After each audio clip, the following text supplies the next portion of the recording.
Hello friends, welcome back to my channel HL classes. How are you? I hope सब बढ़िया होंगे। तो आज हम करने वाले हैं क्लास 11 डाइजेशन एंड एब्जॉर्प्शन। अब ये हमारे बायोलॉजी का ह्यूमन फिजियोलॉजी का चैप्टर नंबर 1 है। इसे हम पार्ट 2-3 पार्ट में करने की कोशिश करेंगे, ठीक है। तो आज पार्ट 1 है, इसका लेक्चर नंबर 1 है। तो देखो, सबसे पहली बात है कि डाइजेशन होता क्या है। आपके मन में सवाल उठता होगा डाइजेशन क्या है। तो डाइजेशन जब आप खाना खाते हो और ये इंटेस्टाइन सब चीज़ें क्या करती हैं, एब्जॉर्ब कर लेती हैं उस खाने को, छोटे छोटे टुकड़ों में टूटना डाइजेशन कहलाता है, ठीक है। तो जैसे देखो, तो ये आपका मान लो, ये आपका कॉम्प्लेक्स फूड है, ठीक है।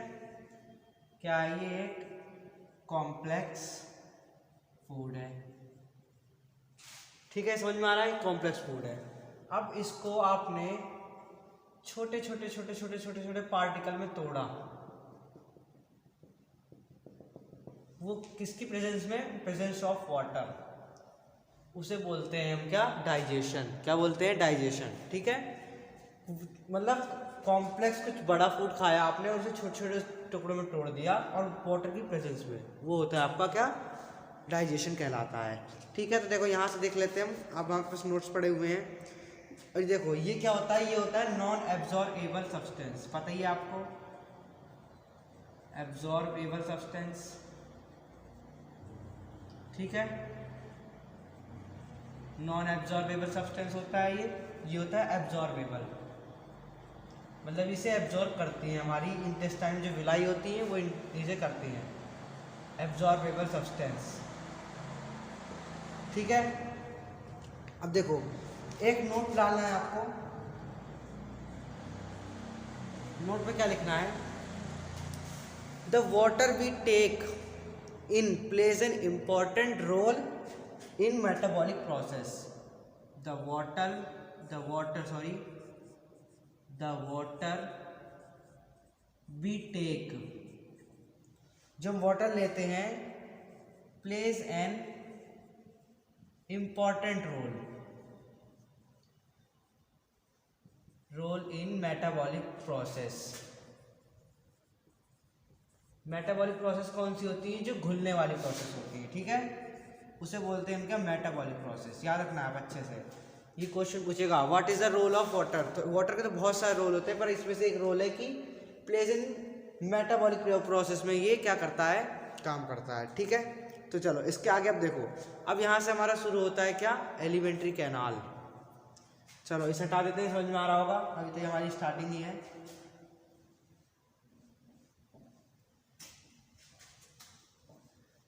एलिमेंट्री कैनाल क्या होती है तो बताते हैं अभी। अब आया क्या? Alimentary canal.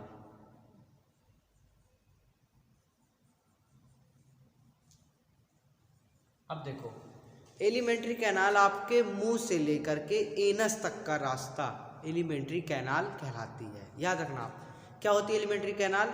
मुंह से एनस तक का रास्ता आपका एलिमेंट्री कैनाल आती है। एलिमेंट्री कैनाल में क्या क्या आते हैं? माउथ हो गया, ये ईसोफेगस, फूड पाइप जिसे बोलते हैं, फिर stomach, small intestine, large intestine, ये आती हैं इसमें आपकी, इसमें एलिमेंट्री कैनाल है। तो एलिमेंट्री कैनाल के आपके कितने पार्ट होते हैं? 3 पार्ट होते हैं। देखो इनके पार्ट भी देख लेते हैं पहले हम, अच्छे से बिल्कुल डिफाइन करते हुए चलेंगे। फॉरगट, ठीक है, दूसरा है आपका मिडगट, और तीसरा है आपका हाइंड गट। याद रखना आप, हाइंड गट। तो पहला क्या है? फॉरगट, दूसरा मिडगट, तीसरा हाइंड गट। अब देखो, फॉरगट किससे ओरिजिन होता है? याद रखना, ओरिजिन पूछेगा आपसे। इसका ओरिजिन एक्टोडर्मल, ठीक है, एक्टोडर्मल चेक कर लेते हैं एक बार, ठीक है। और इसका ओरिजिन क्या होता है? एंडोडर्मल, और इसका होता है आपका, इसका दोबारा से एक्टोडर्मल, ठीक है। तो देखना, इसका एक्टोडर्मल, इसका एंडोडर्मल और इसका एक्टोडर्मल, याद रखना आप। अब देखो फॉरगट में क्या क्या आता है। तो फॉरगट में देखो क्या क्या आता है, लिख देते हैं। Mouth, buccal cavity, buccal cavity पता होगा ना, मुंह की खाली जगह, माउथ, बक्कल कैविटी, ईसोफेगस, इससे पहले फेरिंक्स भी आते हैं, फेरिंक्स, ठीक है, जहां पर बताते हैं। फेरिंक्स कौन सी जगह होती है? फेरिंक्स वो जगह होती है, कौन सी, जहां पर आपकी नाक की नली, सॉरी नाक की कह सकते हैं, या फिर फूड पाइप और विंड पाइप आते हैं साथ में, ठीक है ना। फेरिंक्स हो गया और ईसोफेगस, ये हो गया। इसमें क्या क्या आता है? इसमें आता है स्टमक और स्मॉल इंटेस्टाइन, ठीक है, स्टमक और स्मॉल इंटेस्टाइन, इसमें पूरी लार्ज इंटेस्टाइन आती है। अब इनके पार्ट भी हैं, ये भी सब समझेंगे, ठीक है ना। तो समझ में आया ना, फॉरगट, मिडगट, हाइंडगट, ये एक्टोडर्मल ओरिजिन, इसका एंडो और इसका ecto. Mouth, buccal cavity, pharynx, oesophagus, ये आते हैं इसमें। इसमें क्या आता है? स्टमक, स्मॉल इंटेस्टाइन और इसमें लार्ज इंटेस्टाइन। ये आपको अच्छे से याद रखना है, ठीक है। तो देखो इतना समझ में आया। अब बढ़ते हैं हम इसके आगे, ठीक है। आगे क्या है देखते हैं, आगे क्या करना है। अब चलो हटा देते हैं इसे, ठीक है।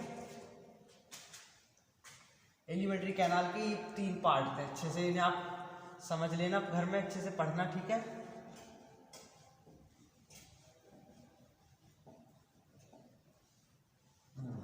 हाँ, आगे क्या है आपका? आगे अब आते हैं टीथ, इंपॉर्टेंट है ये, टीथ बहुत इंपॉर्टेंट है। इसके भी 3 होते हैं,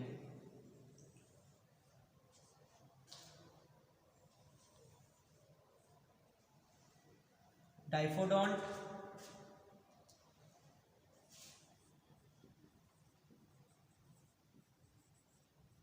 थैकोडोंट और हेटेरोडोंट, ठीक है। थैकोडोंट, हेटेरोडोंट, हेटेरोडोंट।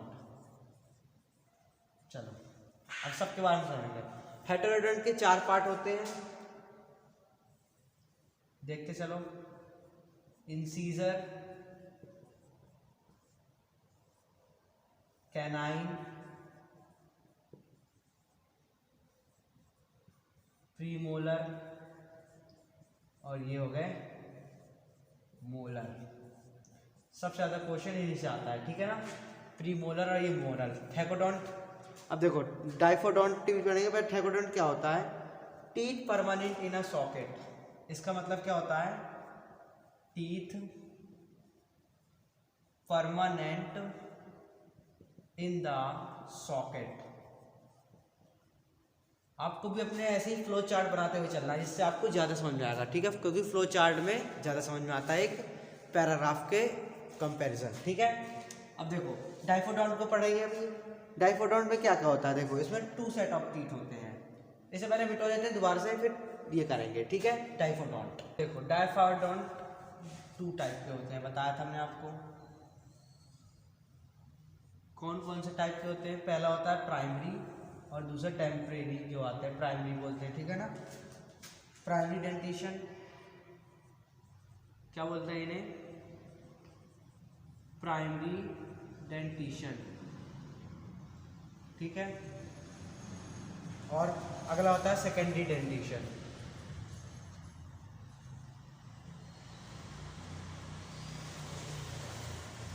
सेकेंडरी डेंटिशन, ठीक है। इन्हें टेम्परेरी टीथ और क्या क्या बोल सकते हैं? अच्छे सारे क्वेश्चन इन्हें नाम से पूछ सकता है, क्या बोलते हैं इन्हें? और टेम्परेरी, टेम्परेरी टीथ या फिर डेसिडियस टीथ। क्या? डेसिडियस टीथ, ये इन्हें हम कह सकते हैं। और मिल्क टीथ भी कहते हैं इन्हें, क्या? Milk teeth. ये लिख लो, फिर मिटा देंगे इसे, एक नाम याद लिखेंगे, ठीक है। इन्हें मिल्क टीथ भी कहते हैं। इन्हें सेकेंडरी टीथ और क्या परमानेंट टीथ कहते हैं, ठीक है। परमानेंट टीथ, ठीक है। परमानेंट टीथ, ये किस में होते हैं? एडल्ट होते हैं। और इन्हें एडल्ट, क्योंकि एडल्ट में पाए जाते हैं। एडल्ट का तो मतलब सबको पता ही होगा ना, जवान लोग, ठीक है। तो ये कहाँ पाए जाते हैं? एडल्ट में। इन्हें क्या बोलते हैं? प्राइमरी डेंटिशन या फिर टेम्परेरी टीथ, डेसिडुअस टीथ या milk teeth. Secondary dentition, permanent teeth या फिर एडल्ट टीथ। ये आप नाम अच्छे से याद कर लेंगे, ठीक है। इसमें देखो नंबर ऑफ टीथ कितने होते हैं। इसमें नंबर ऑफ टीथ होते हैं कितने, लिख देते हैं यहाँ पर। नंबर ऑफ टीथ इसमें होते हैं आपके 20 नंबर होते हैं, ठीक है। कौन कौन से होते हैं याद रखना। इंसीजर इसमें होते हैं, कैनाइन होते हैं, प्रीमोलर नहीं होते, मोलर होते हैं। इंसीजर कितने होते हैं? 2, कैनाइन 1 और मोलर 2 होते हैं। थर्ड मोलर नहीं होता और 2 प्रीमोलर नहीं होते, याद रखना आप, ठीक है। क्या क्या क्या एब्सेंट होता है इसमें? एब्सेंट होता है क्या? थर्ड मोलर एंड 2 प्रीमोलर्स, ठीक है। ये समझ में आया ना। अब देखो इसमें क्या क्या होता है। इसमें टोटल टीथ होते हैं आपके कितने बना देते हैं। टोटल टीथ होते हैं आपके 32, जिनमें से जो 20 होते हैं तो पहले वाले होते हैं और बाद में कितने आते हैं? 12, ठीक है। 20 पहले वाले होते हैं, बाद में कितने आते हैं? 12 में कौन कौन से होते हैं? वही जो यहाँ पर रह गए थे, 2 प्रीमोलर और 1 मोलर। तो लिख देते हैं यहाँ पर 2 प्रीमोलर और 1 मोलर, ठीक है। और जो ये 12 दांत होते हैं ना बचे हुए, इन्हें हम बोलते हैं, क्या बोलते हैं? मोनोफायोडोंट। लिख देते हैं यहाँ पर 12 टीथ रिमेन, क्या बोलते हैं इन्हें हम? मोनोफायोडोंट। फायोडोंट, स्पेलिंग आप चेक कर लेना। तो इसे वो क्या बोलते हैं? मोनोफायोडोंट बोलते हैं, ठीक है। तो यहाँ पर आपका टीथ कंप्लीट हुआ गया। तो देखो यहाँ पर टीथ के क्वेश्चन है, चलो वो करते हैं, ठीक है। इसे हटा देते हैं, ठीक है ना। अब फिर क्वेश्चन देखते हैं। तो क्वेश्चन क्या है आपका, इससे ज़्यादातर आपके क्वेश्चन अच्छे अच्छे बन सकते हैं आपके। समझ पा रहे हैं सभी लोग अच्छे तरीके से?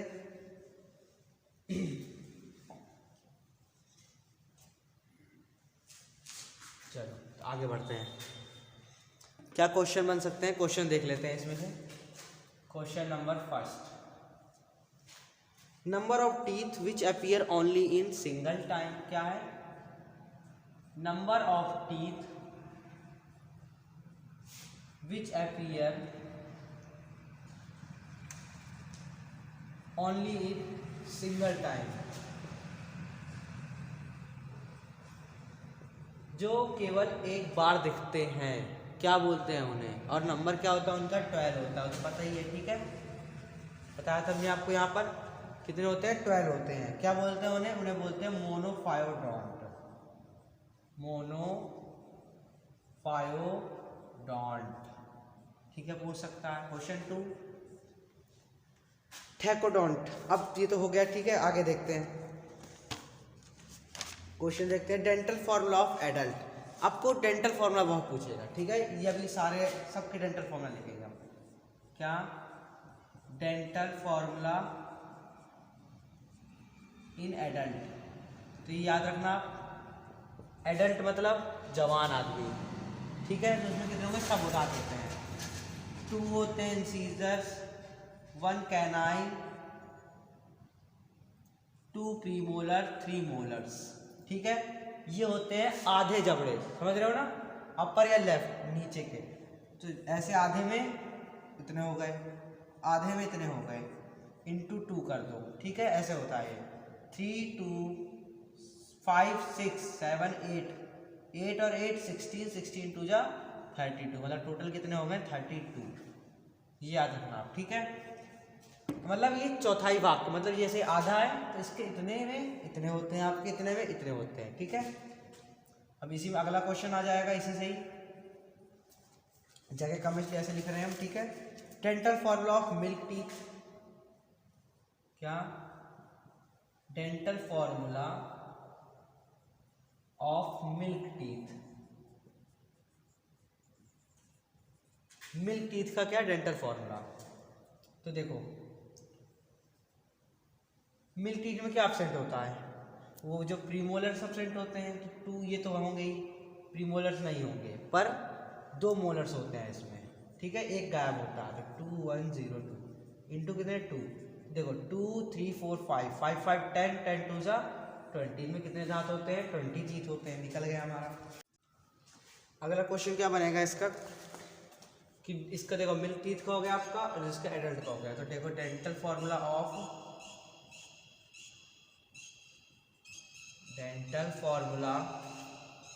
ऑफ मोनोफायरोडोंट। अब ये मोनोफायरोडोंट हमने आपको बताया था क्या होते हैं, जो 12 लास्ट के टीथ होते हैं, उसमें कौन कौन से आते हैं, ये एब्सेंट होते हैं, ये नहीं होते, ये भी नहीं होते, कौन से होते हैं इसमें आपके, ये 2 आते हैं, इसके 1 आते हैं, ठीक है, 0 0 2 1 कितना होगा इंटू 2 3 3 6 2 12, ये हो गया आपका, ठीक है। तो ये बस इतना ही आपके, चलो एक और है इसे भी कर लेते हैं, फिर यहाँ पर आपका टीथ खत्म हो जाएगा। टीथ शायद अभी एक और चीज़ बचेगी आपकी, टीथ उसे करवा के फिर खत्म करते हैं, ठीक है। डेंटल फॉर्मूला ऑफ किसका पूछ रहा है, 16 ईयर ओल्ड पूछेगा आपसे, किसका 16 ईयर ओल्ड का। तो ठीक है 16 ईयर ओल्ड में क्या आपके ये नहीं आते, वो तो आपको 28 होंगे, ठीक है, ये 2 आ जाते हैं, ये 1 और ये 2 हो जाते हैं, प्रीमोलर 2 आ जाते हैं पर वो नहीं आ पाते, ठीक है ना, एक लास्ट का जो होता है वो नहीं आता है, थर्ड मोलर। गलती होगी 2 2 इंटू 2 कितने हो जाएंगे ये 4 5 6 7 7 7 में 42 28, ठीक है, ये कितने होते हैं आपके 28 होते हैं। तो ठीक है, यहाँ तक समझ में आ गया सभी को अच्छी तरीके से। चलो तो आगे बढ़ते हैं, नंबर ऑफ टीथ सब याद कर लेना आप, ये क्वेश्चन आपसे जरूर पूछ सकता है, ठीक है। अब बस आपके एक रूट का क्वेश्चन रह गया है, वो रूट्स बता देंगे, इसके बाद फिर खत्म करते हैं आज की क्लास, ठीक है। चलो देख लेते हैं रूट्स क्या है, कैसे है, मतलब रूट्स देखते हैं आपने। तो देखो इतना आपको बस याद रखना है, नंबर ऑफ रूट्स, ये हो गया टीथ, यहाँ पर टीथ लिख देंगे और यहाँ लिखेंगे हम नंबर ऑफ रूट्स, ठीक है। अब देखो टीथ पहला हो गया आपका इंसीजर, तो इंसीजर में आपके कितनी रूट होती है, 1 रूट होती है, ये बस ऐसे कैसे लंबे लंबे से ही होते हैं, मतलब ऐसे तरीके से, तो 1 रूट हो गई, ठीक है। कैनाइन, इसमें भी आपकी 1 ही रूट होती है, दोनों सेम ही दिखते हैं, ठीक है। फिर इसका आता है प्रीमोलर्स। अब देखो इसमें अपर जॉ और ये लोअर, तो देखो अपर से एक कम होगी लोअर में, अगर अपर में आप यहाँ पर कितनी होती है 2 होती है, आप नीचे 1 होती है, ठीक है, याद रखना आप, अपर जॉ में 2 और लोअर जॉ में 1 होती है, ठीक है। इधर लिख देते हैं, चौथा है आपका मोलर्स। तो देखो मोलर्स में अपर में कितने होते हैं 3 और लोअर में आपकी रूट होती है 2,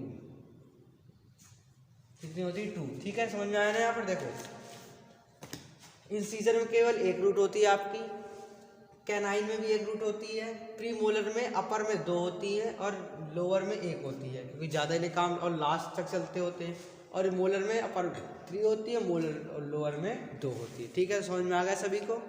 तो ठीक है, आज के लिए इतना काफ़ी है, अब हम नेक्स्ट वीडियो जल्दी अपलोड करने की कोशिश करेंगे, ठीक है। तो सभी लोग पढ़ते रहे, हैप्पी रहे, ठीक है, बाय बाय।